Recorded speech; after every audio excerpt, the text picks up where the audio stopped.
Hello, everyone, and welcome back. Next, we will hear from Dr. Nicholas Johnson. He is an Associate Professor of Neurology and Human and Molecular Genetics and Vice Chair of Research and Neurology at Virginia Commonwealth University. He also has a focus in inherited neuromuscular disorders.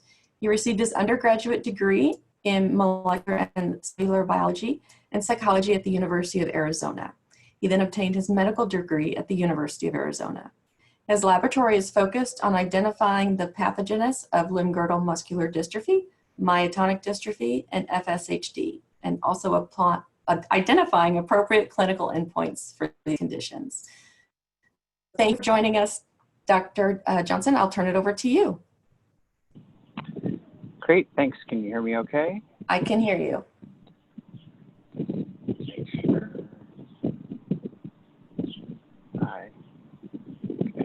There. It was advancing earlier now. Now it doesn't want to. Let's see. Now it doesn't work. Let's see that. Would you like me to advance them? Sure. That might work best. Don't know why I'm struggling there. Here, let's try it one more time. Everybody. All right, let's try one more time. Okay. Nope, it's not. Work during the break, but not now. Okay. Okay, I will let me. If you wouldn't mind advancing, that'd be really helpful. I will.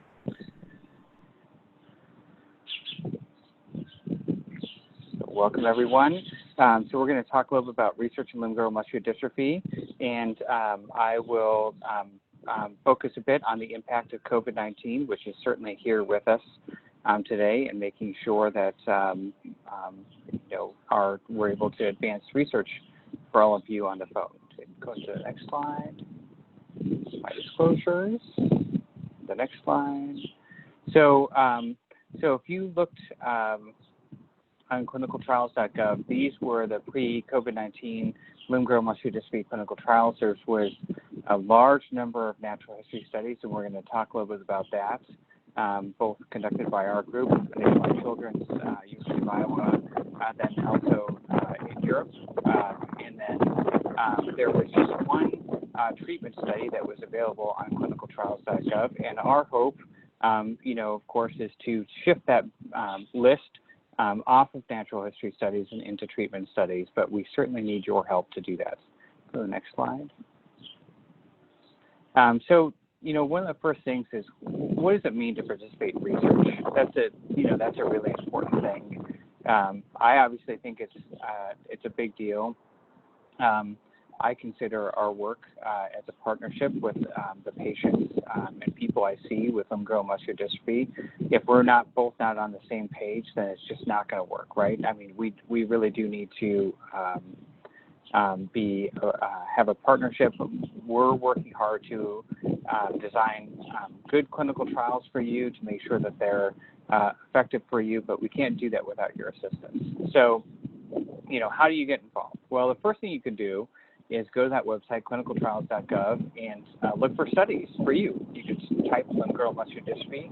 If you know what subtype you have, you can type that too, and it'll pull up studies, and those studies have information about the age, the subtypes of limb-girdle muscular dystrophy that are included, and then they'll usually have some information. Can you do it when you're ambulatory, non-ambulatory, both, etc.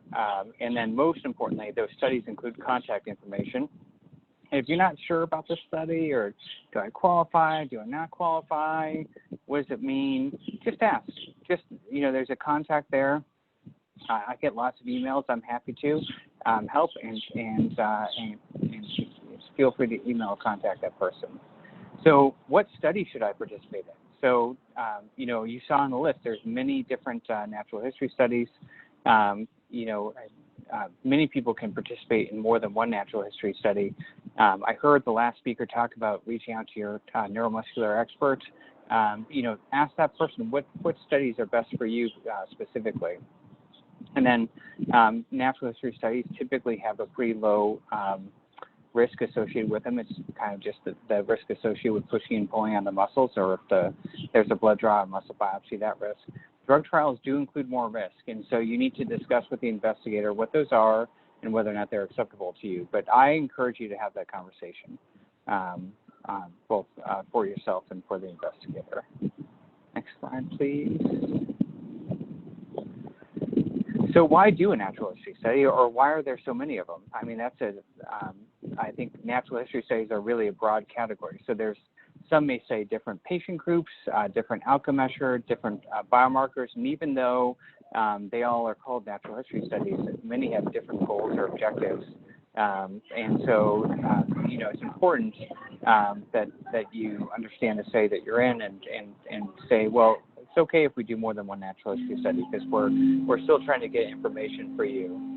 And then it's most important is that they develop the tools for clinical trials for you. Go to the next slide. So natural history studies provide those tools for clinical trials. If we never do a natural history study, we are not in a good position to understand whether or not the drug or therapy that we're providing to you is going to be able to show the change that we want to see. So we need those tools. So an outcome measure is a tool that we can use to tell whether or not something in limb-girdle muscular dystrophy has changed between 2 points in time. So these can be biomarkers, which is something that you would measure in the blood or muscle, or they can be something that an evaluator, like a physical therapist, would assess. So these are strength, or your ability to put on your coat, go upstairs, or they can be questionnaires that you describe to, you tell us about your experience of limb-girdle. And we think a lot about outcome measures, and we're interested in those outcome measures. And you can see the list. Pertinent to limb-girdle muscular dystrophy, reliable, so if we measure day 1, day 2, it's the same. Really important that they're sensitive to progression. That's how we can detect change, and so the more sensitive it is, the fewer people we need to see whether or not something is different. And then ideally they would be inexpensive and easy to collect, really any place that you would see patients. And frankly, we have not settled on the right mix of outcome measures for limb-girdle muscular dystrophy just yet. Next slide, please. So we really do need that right tool for the right job. And I think, and we'll talk about a little bit more later on this afternoon and a little bit longer in the slide, really exciting therapeutic development here in limb-girdle muscular dystrophy. There's a lot of hope that I have about the types of treatments that are being developed. But we need to, like I said, be able to detect that change. So measuring gene expression, for example, won't tell us whether or not you have pain, and different tools are important for different times in the drug development process. And so we focus a lot on what we call a clinical trial toolbox. So a mix of biomarkers, functional measures, and then patient-reported outcomes. Next slide. So biomarkers. So for gene therapy, which we'll talk about in a second, the obvious biomarker is the expression of missing protein. So you can see that on the upper right-hand corner there, that's the control muscle biopsy. You can't see any of the protein staining, but if you look at the treated version there, you can see these nice green silhouettes that tells you that the protein expression has been returned. And so that's great. That's what we want to see. That's telling us that the muscle protein is returned to its rightful place outside of the muscle membrane. Keep advancing one more. Click, please.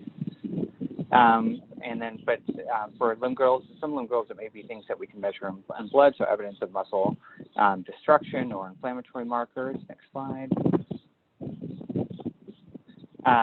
And it can be something like a muscle MRI, which is really a hot topic in my field now, which is a lot less invasive than taking a piece of muscle. But what you're seeing is, can you detect evidence of muscle destruction here? Next slide. But there's an awful lot of work that needs to be done. Keep going, one more. And so we spend time thinking about biomarkers are reliable and responsive to treatment. Next slide. And really one of the most important things is to understand what a change on such a biomarker now would mean clinically in the future. So that's, we can show that we restore muscle protein to the outside of muscle, but does it really result in improvement in strength and function? That is a question that we have to answer here. So we have many techniques for measuring muscle strength: manual muscle testing, quantitative myometry, and dynamic strength. and many standard measures for how you walk, get up a chair, go upstairs, or how far you reach, which you can see here. This is a video game that we use sometimes. We can combine a task into a composite, like a North Star, but there's still work to be done. We have to standardize our equipment and procedures, train our evaluators, and understand the relationship between your genetics, your age, your gender, and your baseline functional status. Next slide.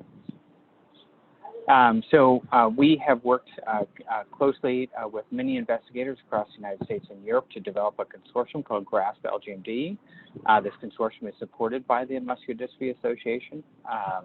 This is a team of physical therapists as well as neuromuscular physicians. And we're working to assemble such a toolbox for you for limb-girdle muscular dystrophy. And we have an ongoing study as part of our network that is really focused on, like I said, developing these tools and how long these studies need to be. And we've been very excited to have this study underway. Go next slide, please. So these are the studies. We're doing what's called a platform natural history study, which means that we use the same outcome measures at the same clinical sites and the same training. And we do that because that helps us speed the ability to study new subtypes. It gives us the ability to add new arms, so to speak. And really the goal, of course, is to develop outcome measures for upcoming clinical trials. All of these studies are 12 months in duration, and the visits include survey, muscle testing, functional testing, and blood draw, and may include a muscle biopsy or MRI. You can see right there the current studies on that table. 2A, 2B, the sarcoglycans, 2I, 2L, and D1. So lots of opportunity, and we really, really appreciate your assistance in helping enroll in these studies. Next slide.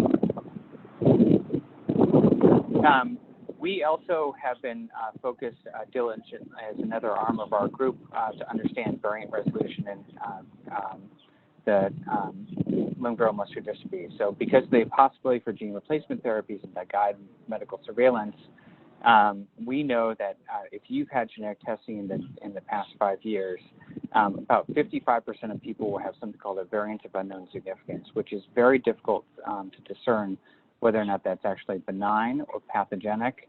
And so we're focused on trying to resolve those variants so that we can either confirm either they're totally benign and not disease-causing, or do they fall into that, can we increase that size of that 20 to 25% with a fully confirmed diagnosis? And of course, we're still working on the last 20, 25% of people who have no mutation but still have muscle weakness and need to find a cause. So what do you do with a variant? So we can resolve variants where we can definitely identify them. So things that we often ask, does that variant track within your family or in large groups? If we pool groups of people with the same variant and the same muscle weakness, that may help us. We can look at stains, muscle biopsy, to see if it has that, if it's missing the protein, like you can see there on the upper right-hand side. Or to use or use functional assays like in the bottom right-hand side to see if that mutation is damaging. So we're working, in addition to the natural history studies, on developing these variant resolution projects. Next slide. And so our workflow, there's 2 points there, but the workflow needs to be standardized and it needs to be adaptable to each person's situation. So as part of that project, if we don't have a mutation, you have limb-girdle pattern muscular dystrophy. We've been working closely with our preclinical collaborator, Marco Leck, to expand what we test. Can we do whole exome sequencing to look for other genes that weren't tested, or whole genome sequencing to look at genes that were not normally sequenced? Can we look at mutations which affect protein splicing, or use RNA sequencing? So lots of different kind of sequencing technologies to see whether or not we can't truly find that mutation. But these gene discovery projects often require a very large number of patients and ideally many people within the same family. That's how we can get the best yield and see if we can't find that disease. So as I said, this is our consortium. We have these experts experts in genetics, proteomics, genetic counseling clinicians. And the goal of that project is to enroll up to 2,000 individuals with either a variant or no mutation, and to create a workflow to help speed this in the future. And of course, establish partnerships, try and continue to offer free genetic testing amongst other things. So, next slide. And last but not least, we talked about the last kind of bucket of outcome measures. So what are you thinking? What are you, as a person with limb-girdle muscular dystrophy, thinking about? What are you thinking about if you have limb-girdle muscular dystrophy? You know, how does that affect your daily life? So we're in the process of developing a LGMD specific health inventory, which is a questionnaire we use for clinical trials. We started with patient interviews. We then had themes to address mobility and ambulation, and are also looking at respiratory or cardiac issues, but really those may not be as important for the patient-reported outcome. And so hopefully some of you received a survey and completed it. We're in the process of looking at those now. I think with the next slide, show you the results of the first set of patient interviews. Go to the next slide. So as a result of 20 patient interviews, you know, thinking about the things that were most impactful in terms of quality of life, I don't think it's a surprise to anybody on the phone or Ring Central here that mobility and ambulation and inability to do activities were really two of the highest impact symptoms or themes for people with limb-girdle muscular dystrophy. Next slide.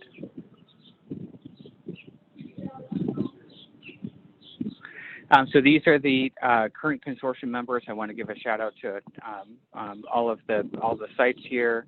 At the coordinating center, Jeff Statlin is our clinical trial liaison at Kansas University Medical Center.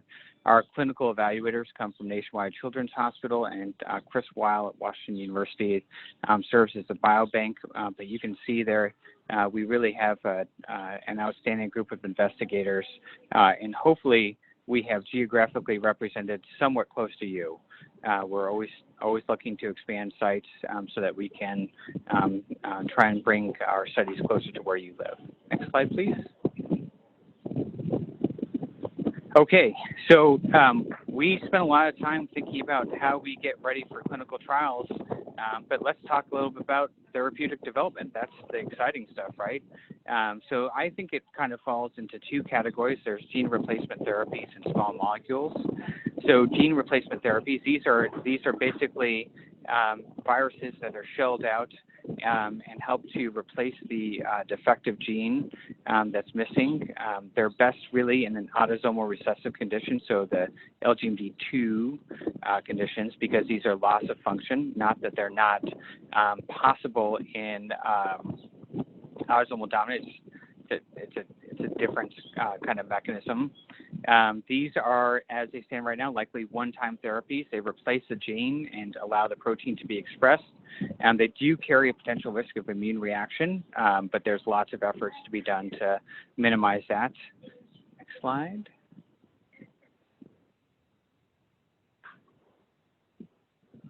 And here's an example. I've got lots of different examples or slides of this, but I thought I'd show this one. So this is an LGMD2E, or I should say in mice with LGMD2E. And you can see there, particularly, we looked at a picture like that on the right corner there, that, you know, without the gene replacement therapy, that those muscles really have no staining, and then when you add the gene replacement therapy, you can see that you've got great staining. And so these are well-treated mice and have had a lot of benefits from that gene replacement therapy. It's a little tongue-in-cheek that we certainly treated a lot more mice than we have people, but you know, you have to start to develop the therapy in mice, and then you know, work through safety to get it into humans. So, next slide. And so I showed you kind of what I would consider the biomarker, which is that the staining of the muscle membrane. And here you can see these would be the functional measures in those mice. So the kind of darker gray bar or line are those treated. The blue bar are those who are those mice that were not treated, and you can see on a measure of strength called specific force that they really return back to nearly wild type levels of strength. And then in a different kind of measure of muscle fatigue, they again had a significant improvement compared to the knockout mice and got close to where the wild type were. So lots of excitement, lots of reason to believe that this type of therapy has a potential benefit for, if you can go to the next slide, that's great, for patients with limb-girdle muscular dystrophy. Go and go to the next slide. So this is my survey using publicly available websites of the very different gene replacement therapy programs in development. So you can see there's a clinical, which means it's being tested in humans for LGMD 2E, 2D, and 2B. And there are preclinical, which means it's still going through that safety testing in mice and larger animals. In LGMD 2C, 2L, 2A, and 2I. So what a lot of activity going on. And I think that our hope and our goal is that these safety and early clinical programs meet our outcome measures in the middle and result in a successful clinical trial to understand whether or not these will have benefit for patients with limb-girdle muscular dystrophy. So it's less common in limb-girdle muscular dystrophy, but you can still use what's called small molecule approaches. These are more similar to other drugs like the Tylenol or ibuprofen that you see or you have in your kitchen cabinets. So they're often oral, and they may act on downstream actions from loss of the protein. Next slide. And a great example of that is a molecule that's being developed by MLBio and BridgeBio called ribitol or BBP-418. And essentially what this is, in limb-girdle 2I, you're missing an enzyme called FKRP that's required to add sugar chains to the end of your alpha-dystroglycan protein and allow it to override essentially the function properly. And what the BBP-418 or ribitol does is it essentially overloads that missing enzyme and helps the protein and adds those sugar chains to the end of that alpha-dystroglycan protein. So again, you know, a neat mechanism that's specific for LGMD2I. Next slide. And here is another example of a well-treated mouse. It's kind of the same basic idea. You can see on the left-hand side, looking at the muscle histology of a mouse with LGMD2I. You can see that with the ribitol treatment, that the muscles look healthier. There's less scar tissue. And then if you look on the left-hand side, essentially what those slides are showing you, and others are looking at very similar to the last set of mouse slides, where you can see the improvement in muscle strength and endurance. So really functioning at the same as what you might have seen for on the last slide, and again providing lots of encouragement that these patients will have, that these mice are well treated, and that provided us with a lot of encouragement to continue to move forward through safety testing and getting ready for human clinical trials. Next slide. So COVID-19 and limb-girdle muscular dystrophy. So that used to be the end of my slideshow. So I'm sorry, you've got to hear me for another 5 minutes now or so. So I don't need to go into this in detail, but to remind everybody that COVID-19 is a serious viral illness, and that people with underlying medical conditions are at higher risk of complications particularly those who have muscle weakness of the chest or diaphragm, weak cough, or cardiac involvement. So please follow the guidelines that have been offered by the Muscular Dystrophy Association, World Muscle, and CDC for sensitive individuals, and stay safe. Next slide. This has been a this was a big deal in the fall. You know, nearly all universities halted in-person research visits for the United States and Europe, and there was a delay. There has been a delay since March up until about now, frankly, for in-person studies with limb-girdle muscular dystrophy. And many universities, such as mine and others, have had travel bans or restrictions that have created new challenges. I think, you know, we spoke about, you know, that we had some geographic representation, but certainly we had many people who wanted to do these studies that would have had to take a plane to get to them. And so I think it was, frankly, the spring was very challenging for myself and the other investigators on that slide to continue to move forward with progress in developing these outcome measures and therapies for you. Next slide. And so we have retooled our studies and thought about it using the same platform that you're looking at now, or something very close to it, I should say, looking at post-COVID natural history studies. So can we do this virtually? To start with, we need to go back to the drawing board in some ways and establish the reliability. We need to understand whether or not, if we watch you walk over the camera in your house, or if we watch you walk in our clinic, is that the same? Is that as reliable? And so we've been working on transitioning many of our studies to a virtual pilot. We'll be able to enroll you virtually. We can still perform surveys. We can still measure function. I know that you're very disappointed, but we can no longer take a muscle biopsy or a blood draw virtually. And so there's still some requirement that we see you in person at some point in the study. But for the time being, we've been working on continuing to move forward. Please consider enrolling in these studies. You can contact Brittany Holmberg, project manager. My email is right there. I'm happy to receive an email and certainly answer your questions or direct you to the closest or preferred site. Next slide.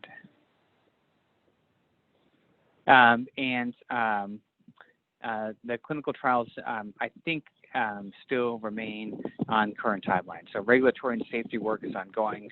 We have been in some ways, you know, the fact that many of those studies are still going through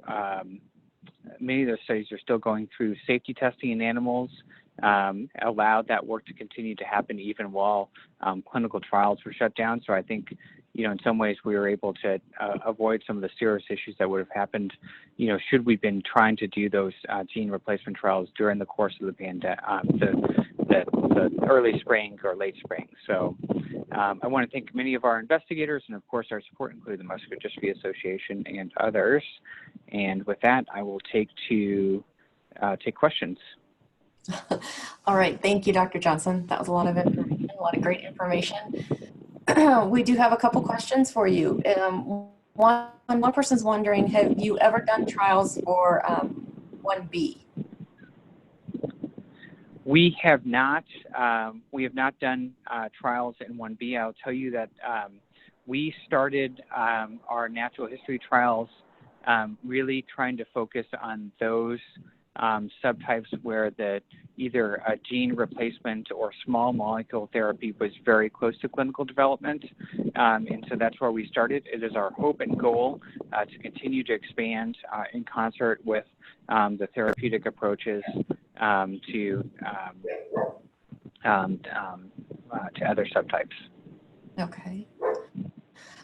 Regarding clinical trials, one of our listeners has Bethlehem myopathy. Would they look under limb-girdle for a study for that, or some other?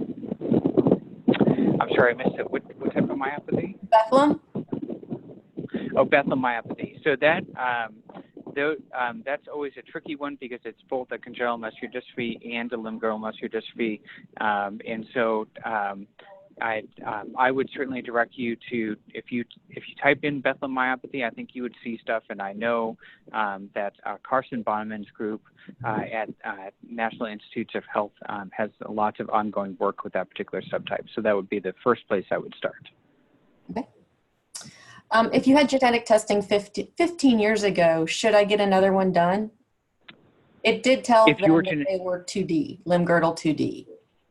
Yep, that was my question. So if your genetic testing was definitive, there's no reason to get it done.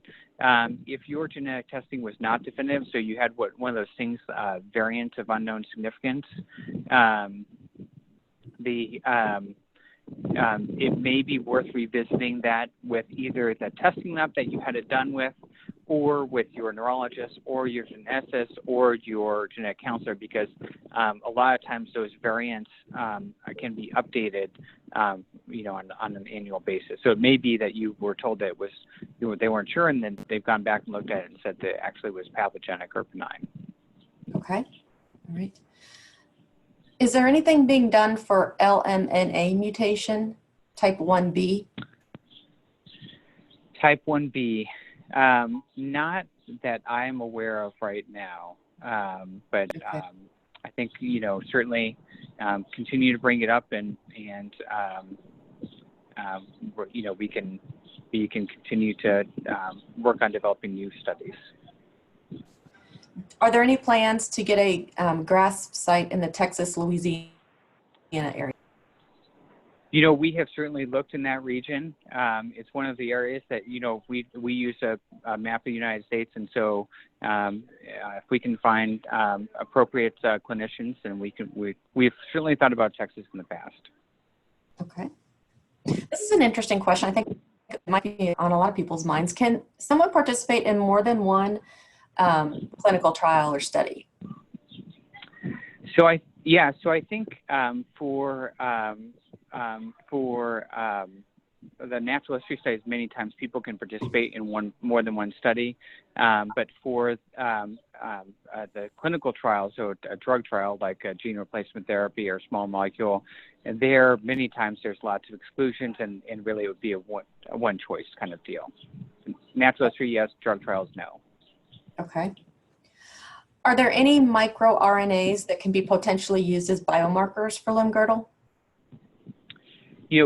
People have looked at that a little bit, and to date have not identified that those would be particularly useful in terms of biomarkers. I think the blessing and the curse in limb-girdle muscular dystrophy is that for many of them, but not all, if you take a piece of muscle and you stain it, you can see that the protein is missing or present.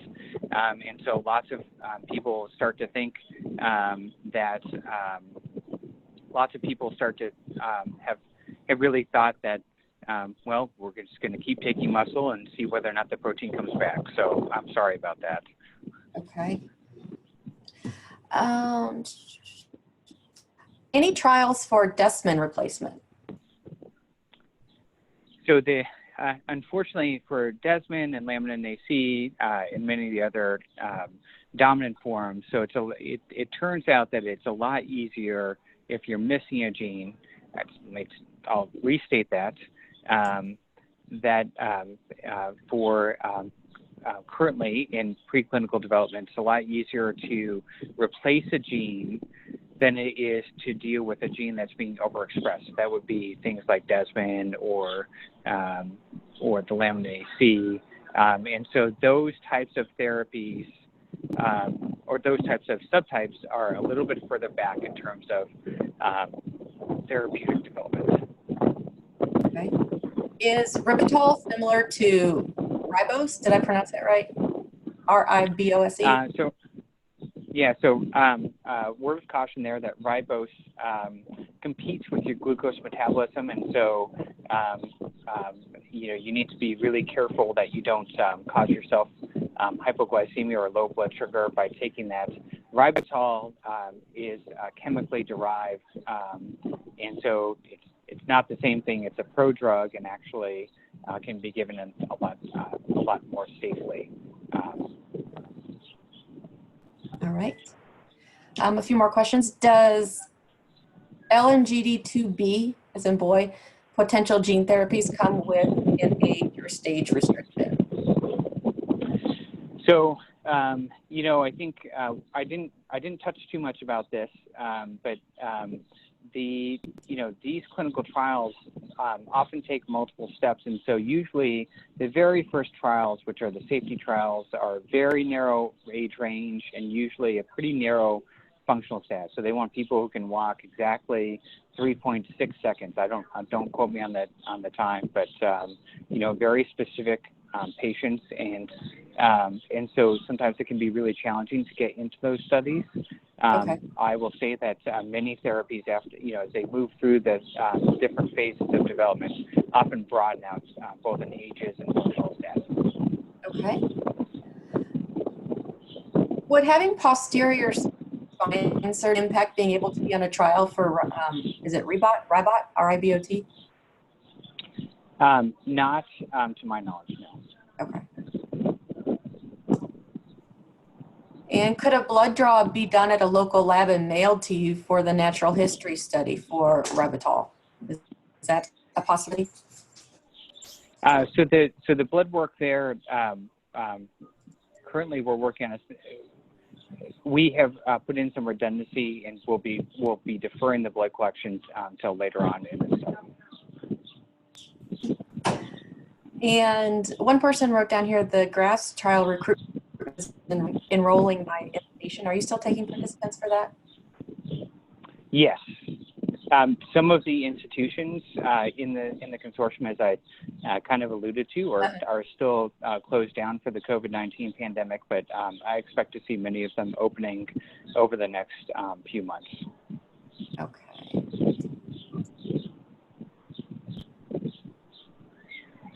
All right, and then we have one more here. Where are you at with LGMD 2A? Is there anything new developing on that? Yeah, so for LGMD 2A, certainly we have an ongoing natural history study, as we spoke about, at those GRASP-LGMD Consortium sites. There are gene replacement therapies in, as I said, preclinical development. So they're still working on getting those mice to be nice and strong and healthy. But I think that would be one that would be on a short list of having gene replacement therapies, gene replacement clinical trials in the near future. Okay. All right. You have a lot of questions here, Dr. Johnson. This person's asking, is there any potential for gene therapy and other potential treatments helping limb or in the later stages of the disease, even just stopping the progression or regaining a little strength?